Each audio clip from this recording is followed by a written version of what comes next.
This is my application. My philosophy of teaching is I feel that all students deserve a chance to learn. I think it is important for students to learn about life in general and different ways to deal with everyday sort of things. Many people believe that is what parents are for, and I agree, but today's parents and today's society aren't really doing these things. This is where I feel school systems and other programs come in. Modeling the right things for youth is important because they are affected by everything. There will always be problems, good or bad, when it comes to youth, and the way we deal with or help them is important. We need to equip our students with the knowledge of what is right and wrong so that when problems do arise, they are able to deal with them. When they tell us about these problems, we need to remember them and help them out. If we don't remember them, then they get the idea that we really don't care about them. Everyone has their own differences. It is how we choose to handle these differences that makes the impact. I feel as if I understand how a child develops, it will help me know the best way to help them. It is important to me that I teach all youth about each difference in society so that they are able to learn better. Keeping up an open mind with youth's differences and how they develop is very important. The simple things, however, are sometimes the hardest to teach, so it is important to have several ways of teaching each thing. My first term I'm going to talk about is Psychology of Science. The 4 terms I chose for psychology as a science are quantifiable, which is if you can't count it, it doesn't count, so it has to be able to do with numbers or that sort of thing. Falsifiable, if you can prove it wrong. Predictive, when you make predictions of what is going to happen in the future, so you guess what's going to happen in the future. Psychology, which is the study of human thinking and human behavior.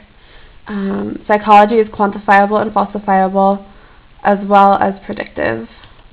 When relating this to my philosophy of teaching, I find that knowing how and why someone thinks and acts a certain way is very important. There are many ways that I can discover this. One is quantifiably figuring out how they work, so a test or some sort of analysis with numbers, so mainly tests. Another way is to be able to prove them wrong, so just teaching them that being wrong or showing them that that's wrong isn't a bad thing. Also, and finally, being able to predict what will happen to them in the future.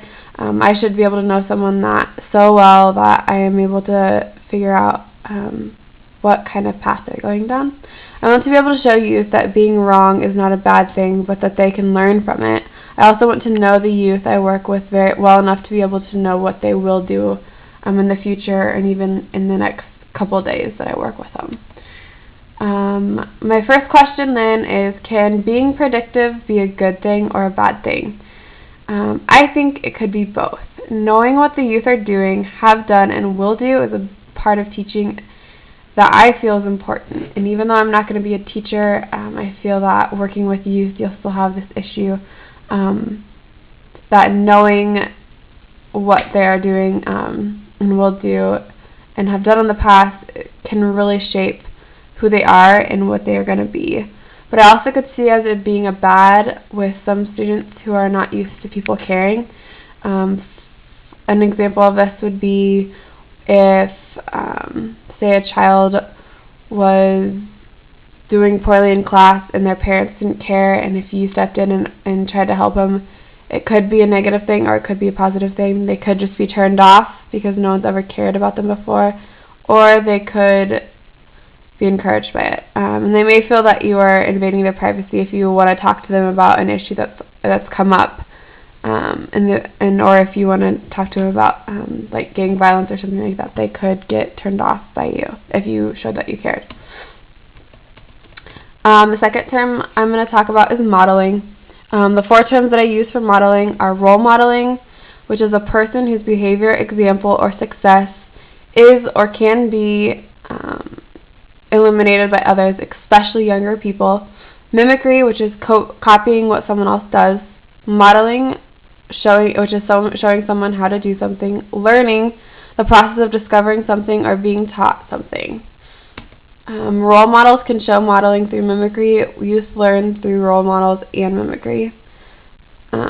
Modeling how to do things to students is important.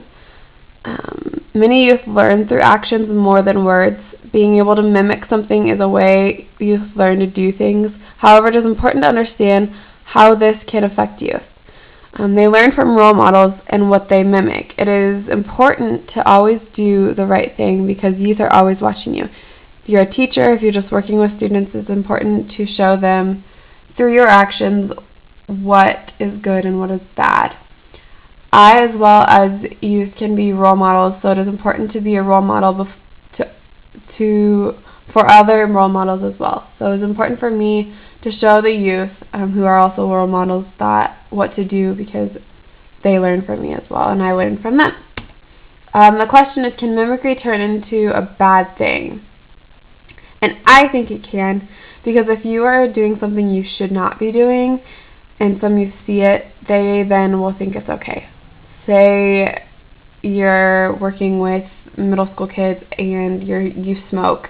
If you do it around them, they could think that that's an okay thing to do at their age, and they could start. So, and my last group that I'm going to talk about is memory. 4 terms I use for memory are repetition, which is the process of doing something over and over again. Sensory memory, which is the ability to retain impressions of sensory information after the original stimulus has ceased.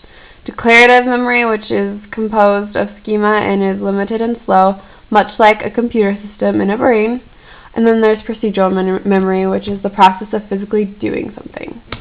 Procedural and declarative are both types of memory. Procedural memory deals with repetition. Declarative memory deals with sensory memory. It is important for me as a role model, leader, teacher, to be able to remember what the youth I am working with have done or have told me. I will use the declarative memory to retain the knowledge I have learned. I will use repetition when dealing with procedural memory because it helps me remember better if I can see it in front of me. I will use my senses to know what I should remember and what I should forget. What I mean by that is there are certain things that don't really matter when working with kids, and when they tell you something like, I ate something today, I ate pizza for lunch, I don't necessarily need to remember that they ate pizza for lunch. But if they tell me something serious, then I should probably remember that because they obviously are telling me for a reason, whether it's that they're happy this happened or something that's sad and they want some help with it. So me remembering what has happened and what they've told me can only benefit the students and myself. How can sensory memory be beneficial when working with youth?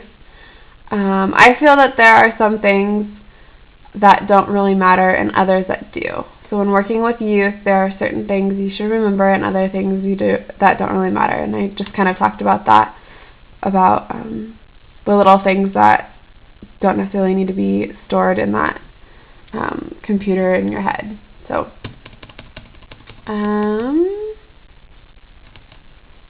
alright, let me find my concept map. Oops.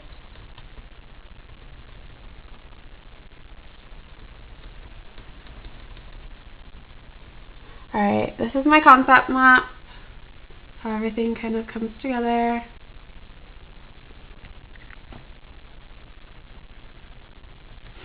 That's the end. Thanks for your time. Have any questions?